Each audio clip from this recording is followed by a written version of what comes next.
नमस्कार विद्यार्थी व पालक मित्रांनो, आज आपण MST CET नंतर होणाऱ्या इंजिनिअरिंग ॲडमिशन प्रोसेसबद्दल जो ॲप्लिकेशन फॉर्म आपण भरलेला आहे तो फॉर्म आपला अचूक आहे का, हे कशा पद्धतीने चेक करायचे हे या व्हिडिओच्या माध्यमातून जाणून घेणार आहोत. तर मी डॉक्टर अक्षय चिवटे, प्रवेश प्रक्रिया व करिअर मार्गदर्शक. इंजिनिअरिंग ॲडमिशन प्रोसेस ही CET सेल मार्फत 2 जुलै 2026 रोजी सुरू करण्यात आलेली आहे.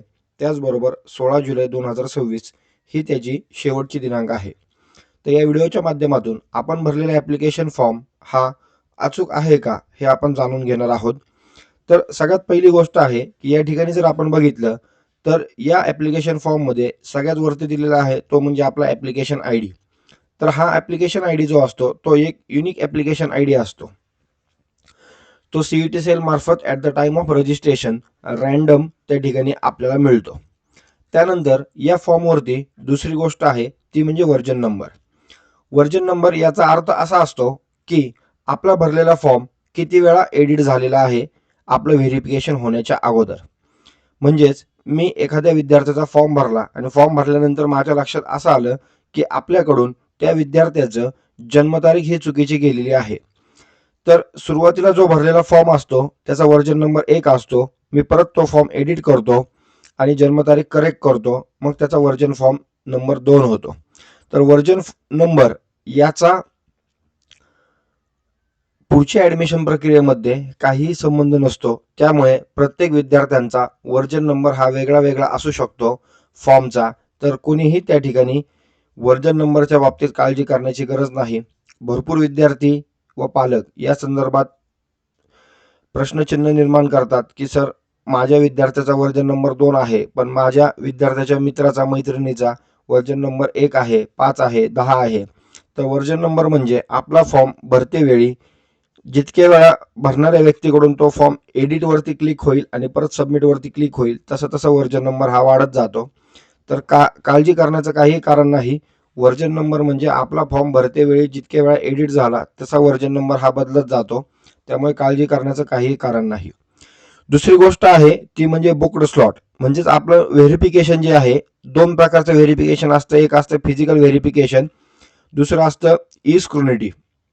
तर जवळपास आपण सर्व विद्यार्थ्यांचं 99% विद्यार्थ्यांना आपण फिजिकल व्हेरिफिकेशन सजेस्ट केलेलं असतं. तर फिजिकल व्हेरिफिकेशनचा जो स्लॉट असतो तो या ठिकाणी देण्यात आलेला आहे.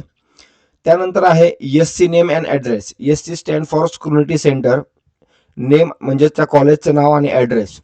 तर या ठिकाणी जर आपण बघितलं तर तुम्ही महाराष्ट्रात जे काही 370 कॉलेजेस आहेत त्या 370 कॉलेजपैकी तुम्हाला जे कोणतंही कॉलेज जवळ असेल, जाण्यासाठी व्हेरिफिकेशन करण्यासाठी सोयीचं असेल त्या ठिकाणी जाऊन तुम्ही व्हेरिफिकेशन करू शकता.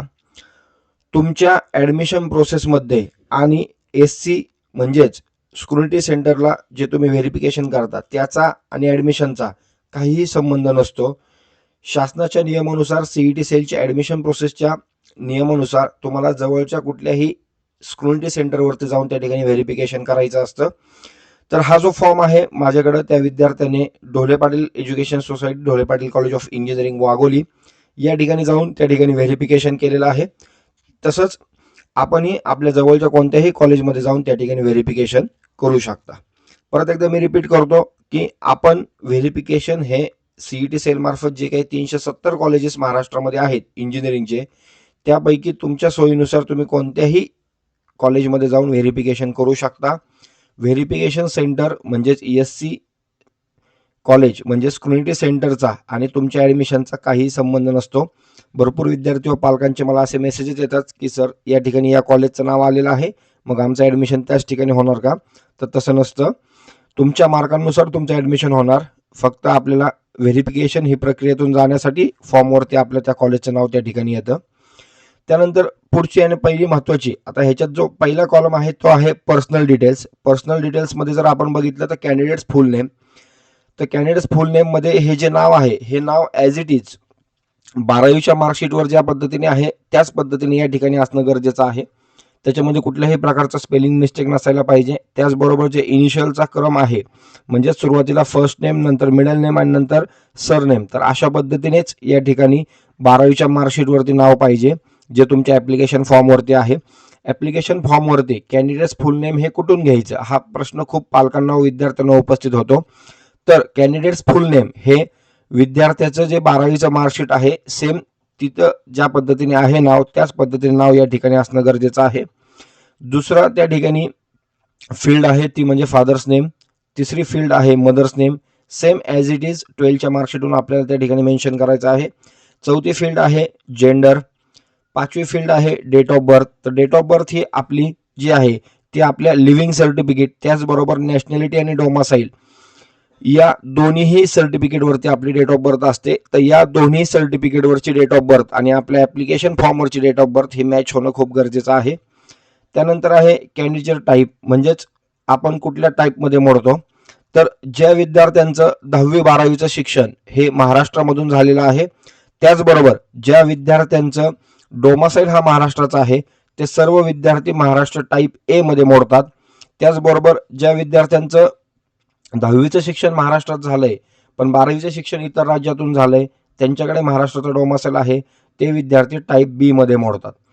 तर ही खूप महत्त्वाची गोष्ट आहे की ज्या विद्यार्थ्यांचं शिक्षण हे 10वी व 12वीचं शिक्षण हे महाराष्ट्रामध्ये झालेलं आहे, त्याचबरोबर त्या विद्यार्थ्यांकडे महाराष्ट्राचा डोमासाईल असेल तर ते सर्व विद्यार्थी हे महाराष्ट्र टाईप ए मध्ये मोडतात. तर आपल्या फॉर्मवरती सर्व विद्यार्थ्यांनी चेक करायचं आहे की आपला टाईप हा ए आलेला आहे का.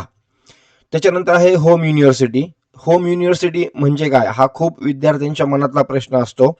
तर आपलं 12वीचं शिक्षण ज्या महाविद्यालयातून झालं ते महाविद्यालय ज्या जिल्ह्यामध्ये मोडतं, तो जिल्हा ज्या विद्यापीठाच्या अंतर्गत येतो त्याला आपण होम युनिव्हर्सिटी म्हणतो.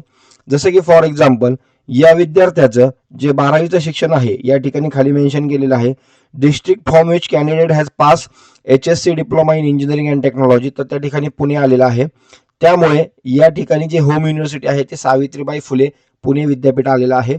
पुणे विद्यापीठाचं जे कार्यक्षेत्र आहे हे 3 जिल्ह्यामध्ये आहे, जसं की पुणे, अहिल्यानगर आणि नाशिक या 3 जिल्ह्यांच्या अंतर्गत जे काही विद्यार्थी 12वीची एक्झाम या 3 जिल्ह्याच्या महाविद्यालयामधून पास आउट होतात त्या सर्व विद्यार्थ्यांना होम युनिव्हर्सिटी हे सावित्रीबाई फुले पुणे विद्यापीठ येतं. त्याचबरोबर जे विद्यार्थी सोलापूर जिल्ह्यामधून 12वीचं शिक्षण पूर्ण करतात त्या विद्यार्थ्यांना अहिल्यादेवी होळकर सोलापूर विद्यापीठ त्या ठिकाणी आपल्या फॉर्मवरती येतं. त्याचबरोबर जे विद्यार्थी ठाणे, रायगड, रत्नागिरी, मुंबई या शहरामधून 12वीचं शिक्षण पूर्ण करतात त्यांना मुंबई युनिव्हर्सिटी ही होम युनिव्हर्सिटी म्हणून त्या ठिकाणी येते. तर अशा पद्धतीने होम युनिव्हर्सिटीचा फॅक्टर त्या ठिकाणी खूप महत्त्वाचा असतो. तर सर्व विद्यार्थ्यांनी आपण पास आउट झालेला 12वीचा जिल्हा या ठिकाणी बरोबर आहे का ते चेक करणं गरजेचं आहे. त्यानुसार आपली होम युनिव्हर्सिटी CET सेल ठरवतं, ते आपल्या हातामध्ये नसतं. त्याच्यानंतर आहे कॅटेगरी. तर या ठिकाणी कॅटेगरी मेन्शन केलेली आहे OBC. त्यानंतर आहे कॅटेगरी फॉर ॲडमिशन OBC. या विद्यार्थ्याच्या पुढे कुठेही कॅटेगरीच्या पुढे डॉलर किंवा हॅशचा साईन नाही. याचाच अर्थ या विद्यार्थ्यांनी जे कॅटेगरीसाठी 2 महत्त्वाचे डॉक्युमेंट्स असतात ते म्हणजे नॉन क्रिमिनल आणि डोमासाईल हे त्या ठिकाणी जमा केलेलं आहे. ज्या विद्यार्थ्यांनी डोमासाईल किंवा नॉन क्रिमिनल सर्टिफिकेट या दोन्हीपैकी कशाचीही पावती म्हणजेच रिसिप्ट दिली असेल तर कॅटेगरीच्या पुढे डॉलर किंवा हॅशचं चिन्ह त्या ठिकाणी येतं. या विद्यार्थ्याच्या पुढं कुठंही कॅटेगरीमध्ये डॉलर किंवा हॅश त्या ठिकाणी नाहीये, त्यामुळे हा विद्यार्थी हा OBC कॅटेगरीमध्ये आहे. त्याचबरोबर कॅटेगरी फॉर ॲडमिशन OBC आहे, म्हणजेच या विद्यार्थ्याने ॲडमिशनसाठी लागणारे कॅटेगरीचे जे डॉक्युमेंट्स आहेत ते सर्व त्या ठिकाणी जमा केलेले आहेत. पुढचं कॉलम आहे ते म्हणजे अप्लाइड फॉर EWS. हा कॉलम फक्त ही जी फील्ड आहे फक्त ओपन कॅटेगरीला लागू होते, बाकी इतर कुठल्याही कॅटेगरीला ही फील्ड लागू होत नाही. त्यानंतर आहे पर्सन विथ डिसेबिलिटी, म्हणजेच आपण अपंग आहात का, नॉट ॲप्लिकेबल. डिफेन्स टाईप म्हणजे आपण आर्मी कोट्यामध्ये आहात का, not applicable. Is orphan candidate म्हणजेच विद्यार्थी हा अनाथ आहे का, त्या ठिकाणी नो आहे. अप्लाइड फॉर TFWS सीट त्या ठिकाणी नो आहे. TFWS ही एक गव्हर्नमेंटची स्कीम आहे, त्या अंतर्गत ट्युशन फी वेवर स्कीम त्याला असं म्हणलं जातं. प्रत्येक महाविद्यालयामध्ये या स्कीमच्या अंतर्गत 3 ते 5 जागा असतात, ज्याचं मेरिट हे रेग्युलर ओपन कॅटेगरीपेक्षा खूप जास्त लागतं. याचा बेनिफिट हा फक्त मेल कॅन्डिडेटसाठी आहे. फिमेल कॅन्डिडेटला ऑलरेडी शासनाने फी मध्ये सवलत दिलेली आहे. 100% फी माफ त्या ठिकाणी शासनाने मुलींसाठी केलेली आहे. त्यामुळे जर आपला विद्यार्थी हा मुलगी असेल म्हणजेच फिमेल कॅन्डिडेट असेल तर ही जी फील्ड आहे अप्लाय फॉर TFWS त्याचा विचार आपण करू नये. जर गर्ल्स नसेल मेल कॅन्डिडेट असेल तर त्यांनी या फील्ड बाबत विचार करावा. पण याचं मेरिट हे जास्त लागतं आणि कॅटेगरीची फी आणि TFWS ची फी याच्यामध्ये जास्त तफावत नसते. त्यामुळे TFWS ज्या विद्यार्थ्यांची खरंच आर्थिक परिस्थिती नाही त्या विद्यार्थ्यांनीच याच्या बाबत विचार करावा. त्याच्यानंतर आहे मायनॉरिटी कॅन्डिडेट. मायनॉरिटीचे दोन प्रकार असतात, लिंग्विस्टिक मायनॉरिटी आणि रिलिजियस मायनॉरिटी. तर आपण मायनॉरिटी मध्ये मोडतो का हे विद्यार्थ्यांनी बघणं गरजेचं आहे. तर अशा पद्धतीने हे पर्सनल डिटेल्स असतात. त्यानंतर आहे सगळ्यात महत्त्वाची फील्ड ती म्हणजे district from which candidate has pass SSC exam. म्हणजे विद्यार्थी हा 10वीची परीक्षा कुठल्या जिल्ह्यामधून उत्तीर्ण झालेला आहे तर त्या ठिकाणी पुणे मेन्शन केलेलं आहे. त्याचबरोबर district from which candidate has pass HSC म्हणजेच विद्यार्थी 12वीची एक्झाम कोणत्या जिल्ह्यामधून पास आउट झालेला आहे. तर दोन्ही ठिकाणी मी पुणे मेन्शन केलेलं आहे. तर ही खूप महत्त्वाची फील्ड आहे. तर सर्व विद्यार्थ्यांनी आपले 10वी व 12वीचे शिक्षण ज्या जिल्ह्यामधून झालं तो जिल्हा आपल्या ॲप्लिकेशन फॉर्मवरती व्यवस्थित मेन्शन आहे का हे चेक करणं गरजेचं आहे. त्यानंतर आहे नॅशनॅलिटी म्हणजेच नागरिकत्व. तुम्ही कुठल्या देशाचे नागरिकत्व आहात तर इंडियन त्या ठिकाणी मेन्शन आहे. त्यानंतर आहे MST CET ॲप्लिकेशन फी म्हणजेच MST CETची ॲप्लिकेशन फी आपण पेड केली आहे का. तर भरपूर विद्यार्थ्यांनी आत्ता MST CETचं रजिस्ट्रेशन करताना कॅटेगरीतून केलं असेल. आत्ता तुम्ही ते रजिस्ट्रेशन ओपनमधून करत असाल तर या ठिकाणी तुम्हाला जी काही डिफरन्स अमाऊंट आहे 300 रुपये ती पेड करायची असते. ऑनलाईन ॲप्लिकेशन फी या ठिकाणी 0 आलेला आहे कारण ज्या विद्यार्थ्यांनी CETची एक्झाम दिलेली आहे त्या विद्यार्थ्यांना कोणत्याही प्रकारचं फी त्या ठिकाणी CET सेलमार्फत आकारली जात नाही. त्याच्यानंतर आहे कॅन्डिडेट्स आधार आणि अपार डिटेल्स. भरपूर विद्यार्थी एकापेक्षा जास्त नोंदणी करतात त्यामुळे या वर्षीपासून अपार ID कंपल्सरी करण्यात आलेला आहे जो आधार कार्ड सारखा युनिक असतो. तर या ठिकाणी ॲटोमॅटिकली CET सेलमार्फत आधारवरती जे काही डिटेल्स असतात त्यानुसार या ठिकाणी अपार ID कॅन्डिडेट्स नेम हे नेम जे आहे हे same as it is name Aadhaar कार्डवरनं येतं. Date of birth as it is Aadhaar कार्डनुसार आलेली आहे आणि या ठिकाणी आधार नंबर पण विद्यार्थ्याचा आलेला आहे. तर अशा पद्धतीने ही माहिती संपूर्ण अपार IDच्या संदर्भात जी माहिती आहे ती ॲटो फेच केली जाते. या ठिकाणी तसं मेन्शन केलेलं आहे. त्या ठिकाणी कुठलीही माहिती टाईप केलेली नसते. त्यानंतर आहे क्वालिफिकेशन डिटेल्स. सर्वात महत्त्वाचा कॉलम आहे. याच्यामध्ये जर आपण बघितलं तर क्वालिफिकेशन डिटेल्समध्ये सुरुवातीला विद्यार्थ्याचं नाव आहे. विद्यार्थ्याचं नाव जसं 12वीच्या मार्कशीटवरती आहे नेम ॲज पर HSC रिझल्ट सेम तसंच या ठिकाणी मेन्शन आहे का हे चेक करणं आपलं गरजेचं आहे. त्यानंतर 12वीचे मार्क्समध्ये फिजिक्स, मॅथमॅटिक्स, केमिस्ट्री, इंग्लिश या 4 विषयांचे मार्क्स या ठिकाणी दिलेले आहेत. ते 4ही विषयांचे मार्क्स अचूक आणि योग्य आहेत का ते पाहणं आपण गरजेचं आहे. त्याचबरोबर या ठिकाणी टोटल ॲग्रिगेट मार्क्सही दिलेले आहेत की सर्व विषयात मिळून मार्क्स किती आहेत, कितीपैकी आणि एकूण पर्सेंटेज त्या विद्यार्थ्याला किती आहेत. तर या सर्व गोष्टी आपण त्या ठिकाणी चेक करणं गरजेचं आहे. कारण जेव्हा विद्यार्थ्यांचे पर्सेंटाईल हे सेम असतात तेव्हा तुमचे 12वीचे मार्क्स त्या ठिकाणी मेरिट नंबरसाठी ग्राह्य धरले जातात. त्यामुळे 12वीचे मार्क्स हे अचूक आहेत का हे बघणं खूप गरजेचं आहे. त्यानंतर आहे SSC बोर्ड. आपण बोर्ड 10वीचं बोर्ड आपलं कोणतं होतं, CBSE होतं, ICSE होतं की महाराष्ट्र स्टेट बोर्ड होतं ते बघणं गरजेचं आहे. त्यानंतर आहे पासिंग इयर. आपलं 10वीचं शिक्षण कोणत्या वर्षी झालेलं आहे पूर्ण. त्याचबरोबर 10वीचा सीट नंबर हे दोन्ही गोष्टी खूप अचूक बघणं गरजेचं आहे. त्यानंतर आहे क्वालिफाईंग एक्झाम म्हणजे कुठल्या एक्झाममधून आपण 12वी दिलेली आहे. तर HSC एक्झाम या ठिकाणी डिप्लोमाचे विद्यार्थी सुद्धा अप्लाय करतात. त्यामुळे तर HSCचं स्टेटस काय आहे, पास आहे. कोणत्या बोर्डमधून तुम्ही 12वी उत्तीर्ण झालेला आहात, कोणत्या वर्षी तुम्ही 12वीचं शिक्षण पूर्ण केलेलं आहे आणि 12वीचा सीट नंबर काय आहे. तर हे क्वालिफिकेशन डिटेल्समध्ये ह्या गोष्टी खूप अचूक बघणं आपण गरजेचं आहे.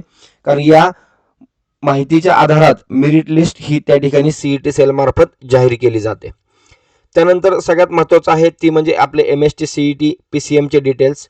तर एक महत्त्वाची गोष्ट या ठिकाणी मी सांगू इच्छितो की CET आणि JEE या दोन्ही एक्झामचे मार्क्स हे ॲटो फेच केले जातात. विद्यार्थ्याचा ॲप्लिकेशन नंबर, रोल नंबर हे मेन्शन केल्यानंतर मार्क्स हे त्या ठिकाणी ॲटोमॅटिक आलेले असतात.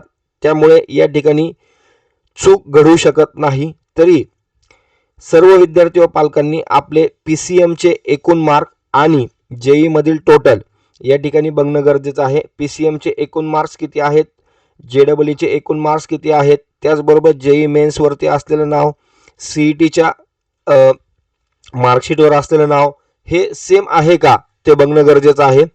त्याचबरोबर या ठिकाणी जसं आलेलं आहे name as per MST CET PCM result, याच्याच पुढे जर काही विद्यार्थ्यांच्या फॉर्ममध्ये partially match, name partially match असं जर आलं असेल तर त्या विद्यार्थ्यांनी एक ॲफिडेविट करणं गरजेचं आहे. तर ही खूप महत्त्वाची गोष्ट आहे. ॲफिडेविट का गरजेचं आहे, जेव्हा आपण ॲडमिशन प्रोसेस पूर्ण करून ॲडमिशनला जाणार तेव्हा तुम्हाला या गोष्टीसाठी नेम मिसमॅचसाठी अडचण येऊ शकते. त्यामुळे दोन्ही नाव असलेली व्यक्ती एकच आहे. त्याचबरोबर MST CET JEE मेन्स या परीक्षेमध्ये जे नाव होतं, जे नाव मार्कशीटवरती आलेलं आहे, MST CET आणि JEE मेन्सच्या स्कोअरकार्डवरती जे नाव आलेलं आहे ते नाव आणि माझं 12वीचं नाव, त्याचबरोबर CETचे ॲप्लिकेशन फॉर्मवरती असलेलं नाव, या दोन्ही नाव असलेल्या व्यक्ती एकच आहेत असं त्या ॲफिडेविटमध्ये मेन्शन करायचं असतं. त्याचा फॉर्मॅट लवकरच ग्रुपवरती पाठवला जाईल. त्यानंतर आहे list of documents required at the time of document verification and confirmation at scrutiny centre. तर त्या ठिकाणी 10 डॉक्युमेंट्स आलेले आहेत. पहिलं आहे नॅशनॅलिटी सर्टिफिकेट. नॅशनॅलिटी सर्टिफिकेट म्हणून तुम्ही स्कूल लिव्हिंग सर्टिफिकेटसुद्धा जोडू शकता किंवा आपलं नॅशनॅलिटी सर्टिफिकेट जे असतं, ज्यालाच एज, डोमासाईल व नॅशनॅलिटी म्हणलं जातं, ते तुम्ही जोडू शकता. त्यानंतर आहे school living certificate. School living certificate किंवा डोमासाईल हे 2 नंबरला असेल विद्यार्थ्यांच्या. काही विद्यार्थ्यांच्या फॉर्ममध्ये क्रमांक 2 वरती डोमासाईल असेल, काही विद्यार्थ्यांच्या फॉर्ममध्ये क्रमांक 2 वरती स्कूल लिव्हिंग असेल. काळजी करण्याची काही गरज नाही, दोन्ही डॉक्युमेंट हे एकच आहेत. त्यानंतर आहे कॅटेगरीचे डॉक्युमेंट. त्यामध्ये आहे 3 नंबरला caste certificate, caste validity certificate व नॉन क्रिमिनल सर्टिफिकेट. त्याच्यानंतर आहे SSCचं मार्कशीट, HSCचं मार्कशीट, JEEचं स्कोअर कार्ड, CETचं स्कोअर कार्ड आणि अपार ID.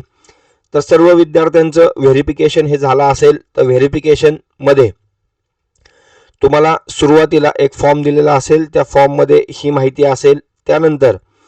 त्याच्यानंतर सेम असाच एक फॉर्म दिलेला असेल ज्याच्यामध्ये खाली त्या व्हेरिफिकेशन सेंटरचा जो ऑफिसर असेल त्याचा सही शिक्का असेल, कॉलेजचं नावाचा सही शिक्का असेल. तर हे जो आहे हो ॲप्लिकेशन फॉर्म आहे आणि जो तुम्हाला याच्यावरती लावलेला आहे त्याला ॲक्नॉलेजमेंट म्हणतात किंवा त्यालाच कन्फर्मेशन पेज असं म्हटलं जातं.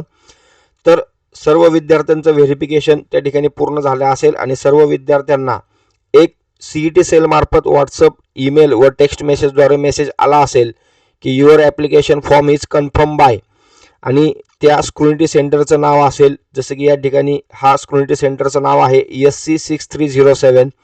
तसंच तुम्ही ज्या व्हेरिफिकेशन सेंटरवरती जाऊन आपला ॲप्लिकेशन फॉर्म कन्फर्म केलेला आहे, व्हेरिफिकेशन पूर्ण केलेलं आहे, त्या विद्यार्थ्यांचं त्या SC सेंटरचं नाव त्या मेसेजमध्ये आलं असेल. त्याचबरोबर या ॲप्लिकेशन फॉर्ममध्ये जर आपल्याला काही बदल करायचा असेल तर CET सेलमार्फत 3 दिवसांचा ग्रीव्हियन्स पिरियड म्हणजे दुरुस्ती करण्यासाठी वेळ दिली जाते. तर त्या दुरुस्तीमध्ये आपण आपली कॅटेगरी असेल, CET JEEचे मार्क्स असतील किंवा काही गोष्टी चुकल्या असेल तर त्या आपण त्या ठिकाणी बदलू शकतो. त्याचबरोबर सर्वात महत्त्वाची गोष्ट म्हणजे की भरपूर विद्यार्थ्यांचा असा प्रश्न असतो की CETचे मार्क्स टाकलेले आहेत पण JEEचे मार्क्स टाकलेले नाहीत, ते कंपल्सरी आहे का? तर आपल्याला CETमध्ये चांगले मार्क्स असतील आणि JEEमध्ये खूपच कमी मार्क असेल तर ते मार्क्स नाही टाकले तरी चालतं, कंपल्सरी कुठलीही गोष्ट त्या ठिकाणी नसते. तर अशा पद्धतीने आपला ॲप्लिकेशन फॉर्म आपण चेक करू शकता आणि आपला ॲप्लिकेशन फॉर्म हा आपण दिलेल्या माहितीनुसार, आपण आपल्याकडे असलेल्या डॉक्युमेंटनुसार अचूक आहे याची खात्री आपण करणं गरजेचं आहे. त्याचबरोबर काही प्रश्न असेल तर तुम्ही व्हॉट्सअपद्वारे माझी संपर्क साधू शकता, त्यानुसार आपल्याला पुढील मार्गदर्शन केले जाईल.